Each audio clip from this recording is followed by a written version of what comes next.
भुवनेश्वरी देवी। यदि आप 10 महाविद्याओं की साधना में से किसी एक की साधना करना चाहते हैं तो देवी भुवनेश्वरी की साधना सबसे सरल है और सबसे जल्दी प्रसन्न होने वाली देवी भुवनेश्वरी है। और तीनों देवियों की शक्तियां देवी भुवनेश्वरी में ही विद्यमान है, जैसे माता लक्ष्मी, सरस्वती और माँ काली, जो आपको धन भी देंगी, विद्या भी देंगी और आपकी रक्षा भी करेंगी।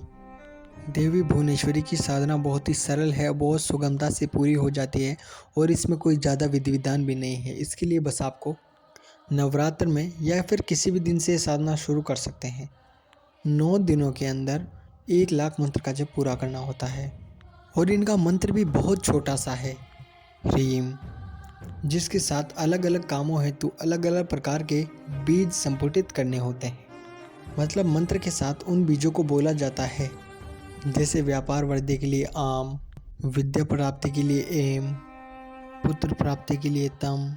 इस प्रकार अलग अलग बीजों को बोलकर मंत्र के साथ संपुटित किया जाता है, जिससे उसे फल की प्राप्ति होती है।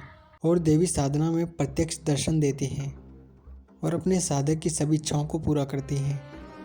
और तो और देवी की साधना सुबह भी कर सकते हैं और रात को भी, और अगर आप चाहें तो दोनों समय भी मंत्र जाप कर सकते हैं। 9 दिन में कुल मिलाकर 1 लाख मंत्र जाप पूरा होना चाहिए। तो सबसे पहले आपको सुबह सफ़ेद वस्त्र धारण करके आसन पर बैठ जाना है। स्नान से स्वच्छ होना चाहिए। सामने देवी का सिद्ध यंत्र रखें और देवी का फोटो भी रखें। इसके बाद देवी की मानसिक पूजा आप कर सकते हैं या फिर आप चाहें तो पंचोपचार पूजा भी कर सकते हैं।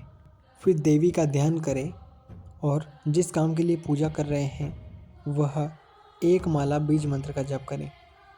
फिर देवी के मंत्र का जप करें और साधना खत्म करने के वक्त भी 1 माला बीज मंत्र जप करना चाहिए। और यदि साधना के बीच में यदि कोई स्त्री रजस्वला हो जाए तो उसे उसी दिन साधना बंद कर देनी चाहिए। और यदि आपके परिवार में किसी की मृत्यु हो जाए या फिर कोई बालक का जन्म हो जाए तो इससे कोई अंतर नहीं पड़ता। आप चाहे तो साधना जारी भी रख सकते हैं या फिर आप चाहें तो उसी दिन साधना बंद भी कर सकते हैं। साधना के समय, मंत्र जप के समय दीपक जलते रहना चाहिए।